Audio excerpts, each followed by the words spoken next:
The rain fell hard that night, sharp, cold, and unrelenting.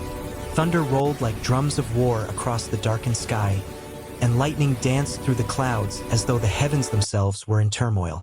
Inside a royal carriage trimmed in gold, Princess Sandra of Eldoria sat quietly by the window, her emerald eyes reflecting the flickering flashes of light. She was not like most princesses. While others loved banquets and jewels, Sandra's heart belonged to the whispering woods, the singing rivers, and the endless skies. She loved nature, freedom, and adventure, things the palace walls could never truly offer. That evening, she was traveling with her father, King Alden of Eldoria, to a neighboring kingdom for a royal celebration. It was supposed to be a simple journey, but the storm had other plans. Winds howled, the carriage rocked, the horses neighed in panic as thunder struck closer, shaking the earth beneath the wheels. "Steady the horses!" the coachman shouted, his voice barely cutting through the storm. King Alden looked worried. "We should have stayed," he muttered, gripping the seat as the carriage jolted again. Sandra looked out through the glass. She could see nothing, only the heavy curtain of rain and the blur of trees swaying violently. She felt her heart quicken. And then, without warning, lightning struck nearby, startling the horses. The carriage veered off the muddy road and crashed down a slope into the forest below. The world turned into chaos. Screams, splintering wood, and rain everywhere. Sandra was thrown out into the darkness, tumbling through mud and leaves until she hit the cold, wet ground. Pain shot through her shoulder, and her crown, the golden symbol of Eldoria, slipped from her head and vanished into the rain.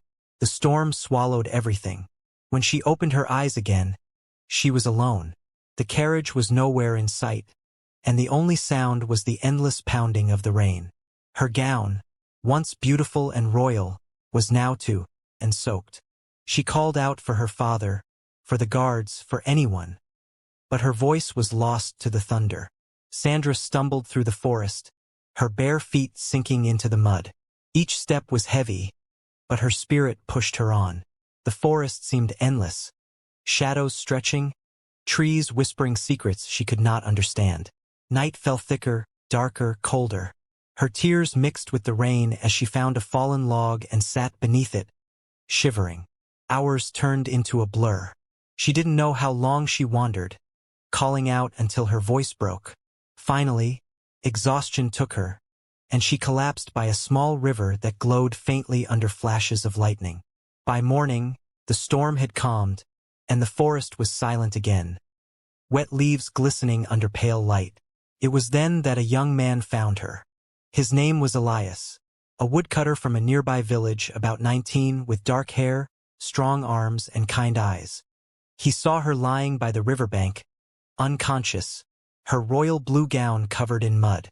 He didn't know who she was, only that she needed help. He carried her to his small wooden cabin deep in the forest and started a fire. When Sandra awoke, she found herself wrapped in a rough wool blanket beside the warmth of flickering flames. Her head ached, and her throat was dry. "Where am I?" she whispered. Elias turned from the fire, surprised but gentle. "You're safe. You were caught in the storm. I found you near the river." Sandra blinked, unsure if she could trust him. She touched her neck. The royal pendant she wore was still there, though her crown was gone. "Thank you," she murmured softly. For days, she stayed with Elias, hiding her true identity. He thought she was just a noble's daughter who got lost on the road, and she didn't correct him. For the first time in her life, Sandra felt free. No rules, no guards, no heavy titles. She learned how to light a fire, fetch water, and laugh without fear of being watched.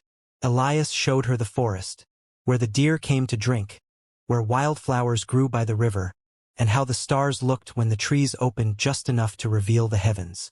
And in that quiet wilderness, something gentle grew between them, something she didn't have words for. Meanwhile, the kingdom of Eldoria had fallen into panic.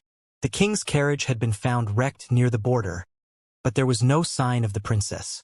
For days, the royal guards searched the forest tirelessly, their torches flickering through the trees, calling her name again and again. The king himself refused to return home until his daughter was found. One stormy morning, after nearly a week of searching, a guard spotted something glinting beneath the mud. A golden crown, half buried, its jewels dulled by rain. He picked it up carefully, his heart pounding. "It's the princess's crown," he shouted. And so the search began anew, with hope burning brighter than before. Back in the forest, Sandra and Elias sat by the fire one evening, the air calm, the world peaceful at last.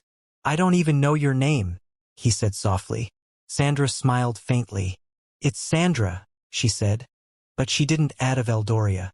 He smiled back, unaware of the truth that sparkled quietly in her eyes. It was the next day the guards found them.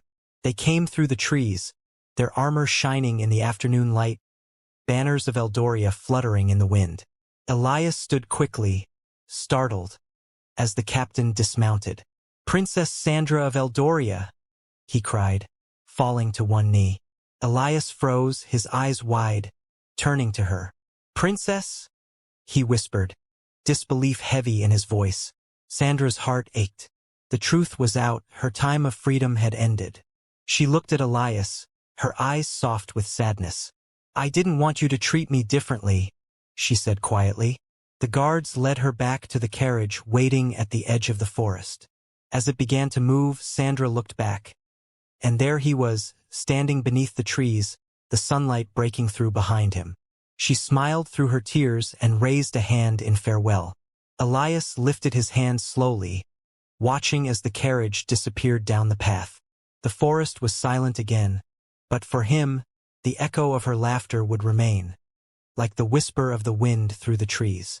But sometimes, when the rain falls and thunder rumbles across the land, Princess Sandra still closes her eyes, remembering the forest, the firelight, and the boy who found her not as royalty, but as a soul who belonged to the wind.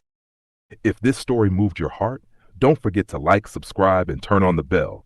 More tales of love, power, and destiny await you.